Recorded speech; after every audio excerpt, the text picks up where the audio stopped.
కాబట్టి ఎలా ఉంది ఎన్డీఏ గవర్నమెంట్ అధికారంగా వచ్చి దాదాపు 7 నెలల కాలం అవుతుంది. 7 నెలల కాలంలో పరిపాలన ఎలా ఉంది? పరిపాలన ఎలా ఉంది అని అనేది నేను చెప్పక్కర్లేదు. ఎందుకంటే 8 నెలలు అవుతుంది. ఈ 8 నెలల పరిపాలనలో ఏ సామాజిక వర్గం కూడా ఏదో హ్యాపీగా ఉన్నాము అని చెప్పినటువంటి ఒక్క సిచ్యువేషన్ లేదు.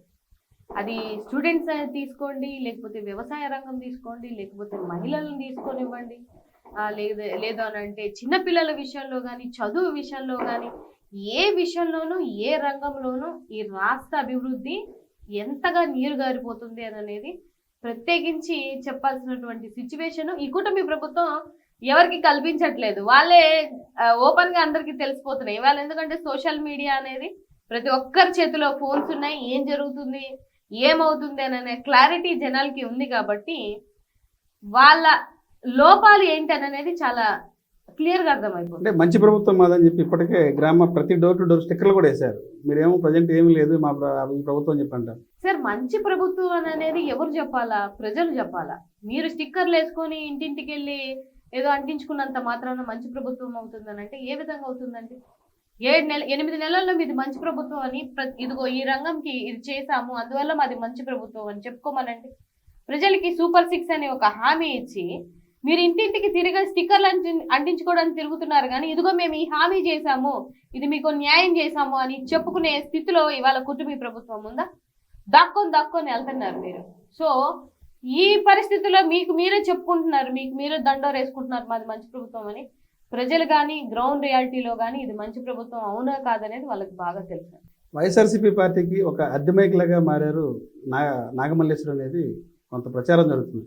నిజంగా వైఎస్ఆర్సీపీ పార్టీకి మీరు పెట్టే పార్టీకి సంబంధించినటువంటి పోస్టులు కానీ సంబంధించి ఎంత తీసుకున్నారు వైసీపీ పార్టీ నుంచి? అంటే ప్యాకేజ్ ఇస్తారు, మీకు పేటీఎం లాగా మారారు అనేది కొంత ట్రోల్ చేస్తారు. ఎందుకంటే మీరు జగన్మోహన్ రెడ్డి గురించి జగన్మోహన్ రెడ్డి ఎవరైనా ఏదన్నా అంటే సడన్గా మీరు వీడియో వచ్చేస్తుంటారు. ఎంత తీసుకున్నారు వైసీపీ పార్టీ నుంచి? సార్, ఎంత తీసుకుంటాము ఏంటి అనేది అంటే వీళ్ళంతా ప్యాకేజ్ స్టార్స్ శ్యామలా గారు కానీ మిమ్మల్ని కానీ ఇప్పుడు రాయపాటి అరుణాకి అందరూ కూడా చెప్తారు. కొత్తగా వచ్చారు టీడీపీకి సీత అని చెప్పి యాసభాషగా మాట్లాడుతూ వచ్చిందమ్మా వయ్యాడి అని చెప్పి కొత్త ఒక వింత పాత ఒక వృత అని చెప్తారు. ఏం చెప్తారు వీళ్ళ గురించి? నిజంగా మీరు వైసీపీ పార్టీ ప్యాకేజ్ తీసుకున్నారా? ప్యాకేజ్ అనేది ఎందుకు ఇస్తారు సార్? నిజంగా చెప్పాలి అని అంటే మేబీ వాళ్ళకి అక్కడ ప్యాకేజీలు ఇస్తున్నారేమో. ఇప్పుడు రాయపాటి అరుణాకి కానీ లేకపోతే సీతకు కానీ వీళ్ళకి ఇస్తున్నారేమో. కానీ మాకైతే మేము స్వచ్ఛందంగా జగన్మోహన్ రెడ్డి గారి మీద ఉన్నటువంటి అభిమానం, పార్టీ మీద ఉన్న అభిమానంతో మనం పార్టీ ఓడిపోయిన మధ్యాహ్నం ఈ రాష్ట్రంలో ఎవరైనా మొట్టమొదటి వీడియో చేశారంటే అది నేనే అండి. దానికి ఆ టైంలో ఎవరు మనీ ఇస్తారు, ఎవరు పేమెంట్లు చేస్తారు సార్?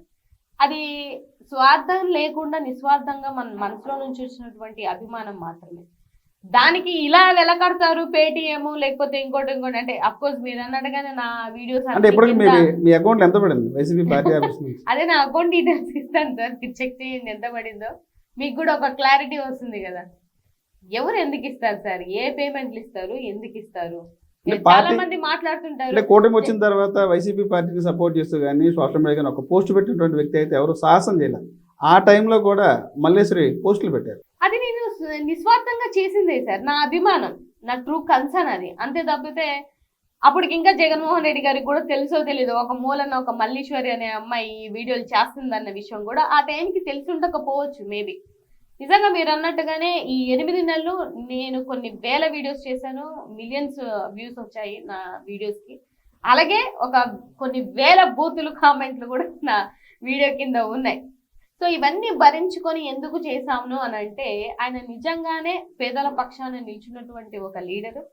నేను అట్రాక్ట్ అయినటువంటి విషయం ఏంటంటే గవర్నమెంట్ స్కూల్ పిల్లల్ని ఐక్యరాజ్య సమితికి నడిపించినటువంటి ఘనత జగన్మోహన్ రెడ్డి గారికే చెందింది. అది ఆ ఎడ్యుకేషన్ అనేది ఇప్పుడు పేదవాళ్ళకి ఏముంటది సార్, మహా అయితే చదివిస్తే వాళ్ళకి చాలు, అంతకు మించి ఇంకేం అవసరం లేదు.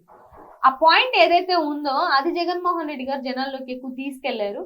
ఆ కన్సర్న్ నాకు నచ్చింది. అంటే ఇదే విద్యా వ్యవస్థని జగన్ మామ కంత్రి మామ విద్యా వ్యవస్థని నాశనం చేశాడు అనేది లోకేష్ చెప్తారు. మీరేమో విద్యార్థుల్ని పేద విద్యార్థులను ఐక్యరాజ్య సమితి స్థాయికి తీసుకెళ్లారు అనేది మీరు చెప్తారు. అదే అంటారు సార్. లోకేష్ గారు, పవన్ కళ్యాణ్ గారు మొన్న గవర్నమెంట్ స్కూల్ ని విజిట్ చేశారు. ఇది వీళ్ళ గవర్నమెంట్ వచ్చిన తర్వాత. ఇది ఎప్పుడు వచ్చింది, ఈ ట్యాబ్లు ఎప్పుడు వచ్చాయి, ఈ బోర్డు ఎప్పుడు వచ్చింది, ఈ బల్లలు ఎప్పుడు వచ్చాయి అని వాళ్ళు అడుగుతున్న వీడియోలు కూడా బయటకు వచ్చాయి. ఎవరి గవర్నమెంట్ అంటే వాళ్ళ మనుషులే. జగన్మోహన్ రెడ్డి గారి గవర్నమెంట్ లో సార్ అనగానే హవాక్ అయిపోయారు వాళ్ళు. గత ప్రభుత్వంలో పవన్ కళ్యాణ్ గారు కింద కూర్చొని, మీరు వీడియోలు చూస్తుంటే అబ్జర్వ్ చేస్తుంటే తెలిసేది, ఇవాళ టేబుల్స్ మీద మీరు కూర్చొని ఒక స్క్రీన్ ప్రెజెన్స్ లో వాళ్ళకి ఎక్స్ప్లెయిన్ చేసే విధి విధానాలు చూస్తున్నారు అని అంటే లోకేష్ గారు ఏ విధంగా అంటారండి? లోకేష్ గారు చేశారు, ఏం చేశారంటే సిబిఎస్ఈ, ఐబీ, టోఫెల్ విధానాల్ని ఒక జీవో వేసి మరి తీయించినటువంటి ఘనత ఈ కూటమి ప్రభుత్వాన్ని. నిజంగా వాళ్ళకి ఆశ్చర్యం వేస్తుంది. ఎందుకంటే ఇంత మంచిగా చేశారా ప్రభుత్వాన్ని అని వాళ్ళకి ఆశ్చర్యం వేసి మాట్లాడుతున్న మాటలే తప్ప జనాలకి మంచి చేయాలనే ఆలోచన దృక్పథం అయితే లేదండి. ఇప్పటికే మీరు గతంలో ఒక జాతీయ స్థాయి పార్టీలో పనిచేస్తున్నటువంటి మీరు ఎందుకు సడన్గా ప్రాంతీయ పార్టీలోకి వచ్చారు? బీజేపీ పార్టీ అంటే జాతీయ స్థాయి పార్టీ, అలాంటి జాతీయ పార్టీని వదిలేసి గత ఏడాది నుంచి కూడా వైసీపీ పార్టీకి ఎందుకు వచ్చారు? కారణం ఏంటి? కారణం ఏంటి? అది కారణాలు ఆయన చేసినటువంటి మంచి. నిజంగా చాలా మందికి జగన్మోహన్ రెడ్డి గారు అర్థం అవ్వలేదు. ఏంటినా ఇన్ని పథకాలు ఇస్తున్నారేంటి, లేకపోతే ఇంతమందికి ఇంత డబ్బులు ఇస్తున్నారేంటి, పేదవాళ్ళ మీద ఎంత కన్సర్న్ చూపిస్తున్నారేంటి, ఈయన చేస్తున్నటువంటి కొత్త ప్రభుత్వంలో ఈయన మార్పులు తీసుకొచ్చిన విధి విధానాలు జనరల్ గా నాతో పాటు చాలా మందికి అర్థం అవ్వలేదు స్టార్టింగ్ లో. బట్ డే బై డే ఆయన తీసుకొచ్చినటువంటి కార్యక్రమాలు కానీ, జనాల్లో ఆయనకున్నటువంటి జనాల మీద ఆయనకున్నటువంటి కన్సర్న్ కానీ, ఇదంతా నాకు ప్రత్యేకంగా ఈ పార్టీలో నేనైతే ఎంతో మంది రాజకీయ పార్టీలు వచ్చాయి పోయాయి అన్నీ ఒక ఎత్తున పక్కన పెడితే, విజయవాడ నడి బొడ్డున మీద అంబేద్కర్ గారి విగ్రహాన్ని పెట్టినటువంటి ఏకైక వ్యక్తి ఎవరు అనంటే జగన్మోహన్ రెడ్డి గారు. ఇప్పుడు అదే విగ్రహం పెట్టిన తర్వాత జగన్మోహన్ రెడ్డిని కొంతమంది వ్యక్తులు కూడా చాలా దూషిస్తున్నారు. దూషిస్తూ అంటే ఒక బెజవాడ నడిబొడ్డులో ఇలాంటి విగ్రహం ఇక్కడ ఈ ప్రాంతాన్ని ఈ ఏరియాలో పెట్టడం కన్నా అమరావతిలో పెడితే ఆయనకి గౌరవించేట్టు ఉంటుంది కదా అనేది కొంతమంది చెప్తారు, రకరకాలుగా చేస్తారు. ఇప్పటికే మాజీ ముఖ్యమంత్రి జగన్మోహన్ రెడ్డి గారి పేరు తీసేయడం జరిగింది. మొన్న జరిగినటువంటి రిపబ్లిక్ డే కార్యక్రమాల్లో కూడా లైటింగ్ కూడా వెళ్ళదని చెప్పి కూడా చూసాం. అదే సార్, ఇప్పుడు ఒక నానుడి ఉంటుంది, ఇక్కడ పైన అమ్మవారు కింద ఎవరుండేది అనేది మీకు కూడా తెలుసు. ఇప్పుడు ఏమైందంటే అంబేద్కర్ గారు విగ్రహం పెట్టాక పైన అమ్మవారు, కింద అంబేద్కర్ గారు అనే మాట తీసుకోలేక చేస్తున్నటువంటి కుట్రలో భాగమే ఇదంతా. పోనీ మన జగన్మోహన్ రెడ్డి గారు పేరు తీసేశారు అనుకోండి, కక్ష సాధింపు అనుకోండి, కానీ ఈ రాజ్యాంగం రాసినటువంటి రూపకర్త ఎన్నో దేశాలు ఆయనకి సాష్టాంగ నమస్కారం చేస్తుంటే ప్రపంచం అంతా ఎవరైనా ఏ ప్రెసిడెంట్ అయినా ఎవరైనా కూడా, లండన్లో ఆయనకి పెద్ద మ్యూజియంస్ ఉన్నాయండి, ఆయనకు ఒక రెడ్ కార్పెట్ వేస్తారు.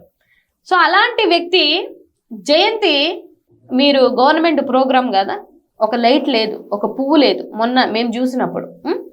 అంతేకాకుండా ఎప్పుడూ లేని విధంగా అక్కడ ఎగ్జిబిషన్లు అనేసి ఎవరెవరికో, అంటే అంబేద్కర్ గారి ఇచ్చినటువంటి స్థలంలో చేయాల్సినటువంటి అవసరం ఏంటి? ఇదంతా మీ కక్ష సాధింపు కాదా? అంటే ఆయనకి మీరు ఇచ్చే విలువ ఇదేనా? అంత పెద్ద విగ్రహానికి లైటింగ్లు తీసేసి మీ ఏమంటారు నిసిగ్గుగా చేసుకున్నటువంటి రాజకీయాలకి ఇదే పరాకాష్ట. అది మాకు నచ్చట్లేదు. నేను ఒక దళిత బిడ్డను కాబట్టి నా దళిత సమాజ వర్గానికి అంబేద్కర్ గారు అనేది మేమందరం ఆయన్ని దేవుడిగా పూజించుకున్నటువంటి వ్యక్తులం.